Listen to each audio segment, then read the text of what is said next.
월요일 방송 시작하겠습니다.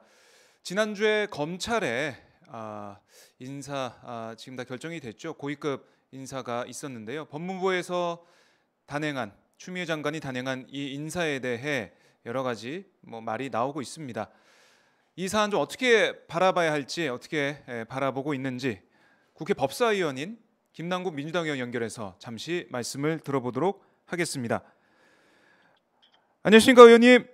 네, 안녕하세요. 안산 단원을의 김남국입니다. 네, 자 바쁘실 테니까 저희가 본론으로 바로 들어가 보도록 하겠습니다. 지난주에 있었던 이 추미애 법무부 장관의 검찰 이 고위직 인사, 이거 좀 어떻게 보셨습니까? 네, 인사가 가지고 있는 그 의미가 상당히 많은데요. 우선 인사는 그 조직의 문화를 결정하고 그 조직의 미래를 그립니다. 네. 이번 검찰의 인사는 이 검찰의 미래를 그렸다라고 저는 이렇게 평가를 하고 싶은데요.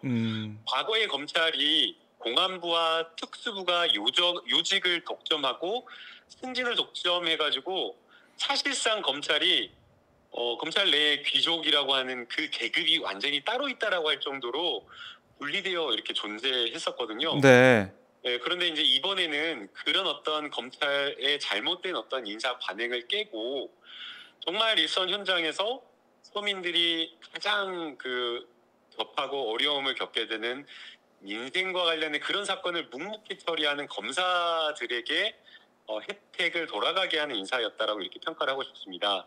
그래서 공안부와 형사부에서 주로 이렇게 주특기를 가지신 그런 분들이 많이 이렇게 승진을 했고요.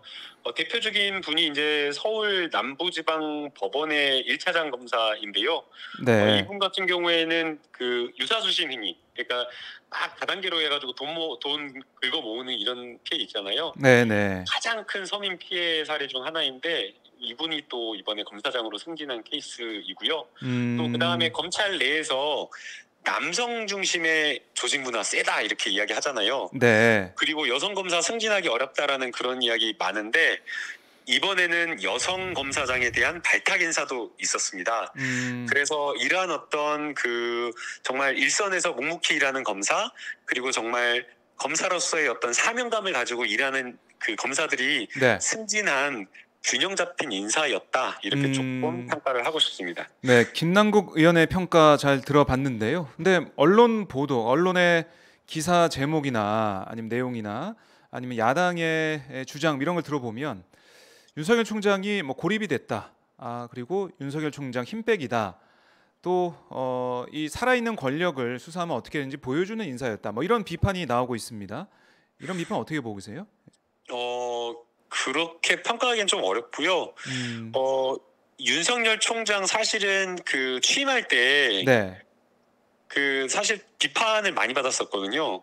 여러 가지 논란이 있었지만 검찰 내부에서 막 불만의 목소리가 나왔던 게 뭐냐면 측근만 챙긴다라는 거였어요. 네, 그러니까 특수부에 자기 사람만 막 법무부나 청와대에 이야기를 해가지고 그 인사만 막 챙겨가지고 너무 편중된 인사를 했다라는 거였거든요. 네. 1년 전에 특수부 중심의 윤석열 총장 중심의 그런 인사를 했었다라고 한다면 이번에는 그때 당시에 소외되었던 사람들을 배려하는 그런 조금 과거에 조금 편중됐던 인사를 다시 이제 균형을 잡아주는 인사를 하는 게 필요하다라고 저는 생각이 들고요. 네. 그다음에 이제 두 번째는 1년간 윤석열 총장이 쭉 검찰을 이끌어 왔잖아요. 그랬죠. 거기에 대한 평가도 있는 겁니다. 네, 윤석열 총장이 지난 1년 동안 제대로 검찰을 이끌어 왔고 윤석열 총장이 검찰 수사를 정치적 수사나 무리한 수사를 하지 않았다라고 한다면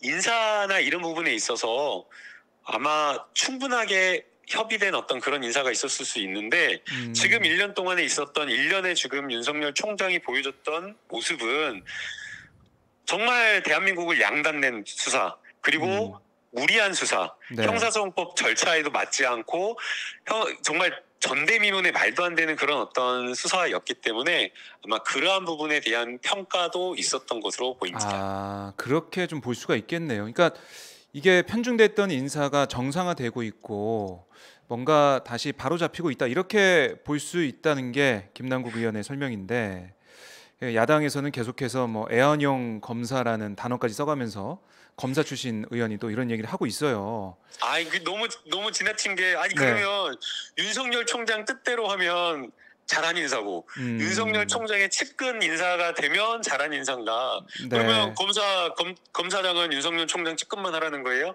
그럼 너무 과한 말인 거죠. 네. 예. 그러니까 지금 보면 검찰 내부에서도 여러 가지 얘기가 있겠지만 어쨌든 검찰이 좀 바로 서야 대한민국도 바로 설 수 있는 그런 거 아니겠습니까? 뭐 이제 기소권도 가지고 있고 수사권도 가지고 있고 물론 검경 수사권이 있긴 하겠지만 그러니까 검찰 개혁이란 면에서 이번 인사가 가지고 있는 의미도 있을 것 같은데 지금 추미애 장관이 계속 보여왔던 그 인사의 원칙 이게 지난 1월 인사와 지금 인사에 비교해 보면 쭉 지켜지고 있다고 볼 수 있는 거죠. 네, 그렇게 됐다라고 봐야 되고요. 네. 이제 저희가 그 검찰 인사를 좀 이해할 필요가 있는데요. 그 검찰 인사를 막 추미애 장관이 자, 이 사람 이렇게 하고 손가락질로 해가지고 하는 게 아니고요. 네, 법무부에서 추미애 장관이 쭉 큰 틀에서 네. 이렇게 인사를 해야 된다라고 계획은 세울 수 있지만 구체적인 인사안과 관련되어서는 검찰 인사위원회에서 결정하도록 되어 있어요. 아, 그렇죠. 네. 예, 그래서 검찰 인사위원회가 구성되어서 다른 인사위원회에 위촉되어 있는 위원님들과 함께 토론하고 논의하고 수기하면서 하게 되어 있는 거고요. 그리고 이제 그 과정 속에서 아까 그 박종욱 기자님께서 말씀하신 대로 네. 검찰 개혁 의지를 가지고 있는 그런 인사들 그리고 검찰로서의 어떤 책임감과 사명감을 가지고 묵묵히 일한 그런 검사들을 중심으로 조금 이렇게 인사한 것으로 보이고요. 네. 이제 뭐 인사라고 하는 게 그렇잖아요. 뭐 어떻게 정말 다 이렇게 배려해서 인사를 하더라도 안 된 사람들은 서운하고 또 막 이렇게 기대한 사람들은 실망감이 크고 그런 것이기 때문에 네. 네, 그런 거는 어쩔 수밖에 없다라고 생각이 들고요. 그럼에도 불구하고 이번 인사는 검찰이 조금 나아가야 될 방향을 분명히 보여준 인사고 네. 또 과거에 조금 편중됐던 그런 특수부 공안부 중심의 인사를 바로잡은 인사다라고 봐야 될 것 같아요. 예. 알겠습니다. 의원님 그리고 이것 좀 여쭤보고 네. 싶습니다. 네, 예. 아, 이번에 이제 조국 백서가 나왔어요. 드디어. 아, 네네네. 네.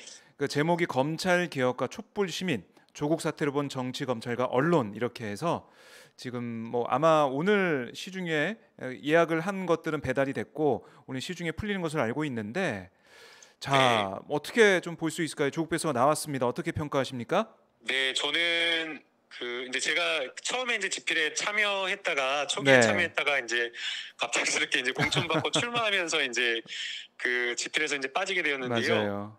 아, 법률가들한테 저는 추천을 하고 있어요. 예비 법률가 로스쿨 가는 학생들 그리고 주변에 이제 법률가들에게 추천을 하고 있고요. 예. 또 법률가 아니고 많은 국민들이 좀 함께 읽어주셨으면 하는 책이에요. 왜 그렇죠? 예, 그 함께 조금 경험하고 이해했으면 좋겠다라는 생각이 들었어요.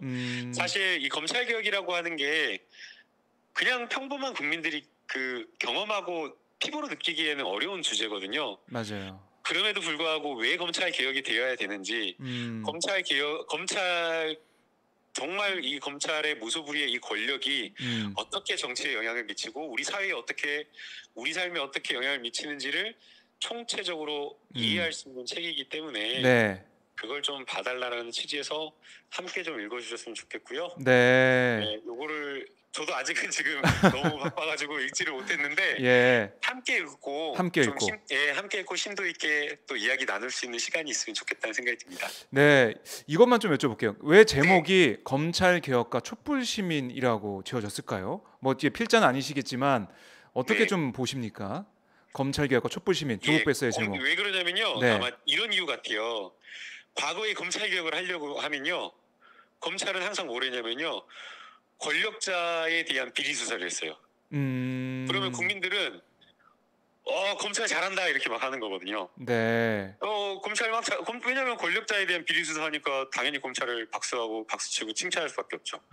그러면은 그 권력층에서 집권한 힘을 가지고 있는 층에서 검찰 개혁을 밀어붙이면 야, 이 권력자에 대한 수사를 막으려는 거 아니야? 검찰 탄압하는 거 아니야? 이 프레임을 보고 나오는 거예요.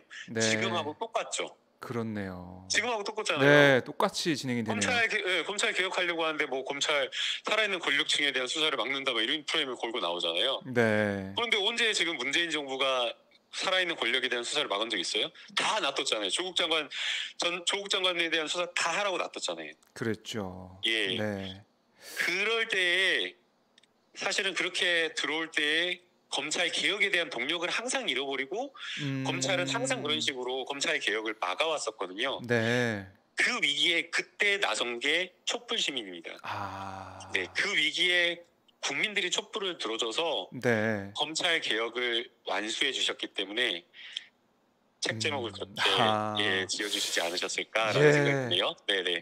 말씀 들으니까 정말 그런 이유겠다라는 생각이 드네요. 그럴까요? 지난해 우리 촛불 시민들 광장에 나오지 않았다면 이 검찰 개혁에 대한, 그러니까 윤석열 총장이 보여왔던 이런 수사들, 이런 것들이 제대로 알려지지 않았고, 글쎄요, 그냥 이렇게 흐지부지 살아있는 권력 수사 잘한다 이렇게 그냥 박수치며 넘어갈 수 있을 것 같다는 생각이 드네요. 맞습니다. 네. 우리 촛불 시민들의 힘을 느낄 수 있었다라는 생각을 좀 해보고요. 책 읽으신 다음에는 나와서 한번 나눠주세요. 어떻게 읽으셨는지, 또 함께 읽으신 분도 많으실 테니까 우리 시청자분들과 댓글로 소통하면서 한번 얘기 나눴으면 좋겠습니다. 네. 의원님, 저희 항상 방송 고정으로 나오셔서 감사드리고요. 아이고, 불러주셔서 제가 영광이고요. 계속 부르겠습니다. 네, 열심히 하겠습니다. 저도. 지금 휴가 기간 아닌가요, 근데 의원님? 이제 직원분들은 휴가를 가셨는데 이제 저는 이제 휴가를 좀 취소하고 이제 수해로 여러 국민들이 이제 피해를 입으신 것들이 많고 또 그런 게 있어서 저 휴가 갈 상황은 아니어서요. 일요일까지는 계속 토요일까지는 계속 회관에서 근무를 했고, 일요일은 어제는 이제 지역 주민들 민원들 이렇게 청취하고 지역 사무소에서 근무를 했습니다. 그렇군요. 열일하는 김남국 의원님, 오늘 말씀 잘 들었고요. 또 다음 주에 한번 또 모시도록 하겠습니다. 네, 감사합니다. 고맙습니다, 의원님. 감사합니다. 네, 지금까지 김남국 민주당 의원과 말씀 나눠봤는데요. 지난주 있었던 검찰 개혁 관련된 검찰 인사와 그리고 조국 백서 검찰 개혁과 촛불 시민에 대한 소회, 이런 것도 좀 짧게 들어봤습니다. 자, 참 이번 한 주도 집중 호우 또 이런 것도 걱정되는 상황이고요. 여러 가지로 코로나19 상황도 그렇고 참 힘들고 어렵지만 저희 국민들께서 좀 힘을 내시고요. 이번 한 주도 저희 박정현 하스팟과 함께 해주시면 고맙겠습니다.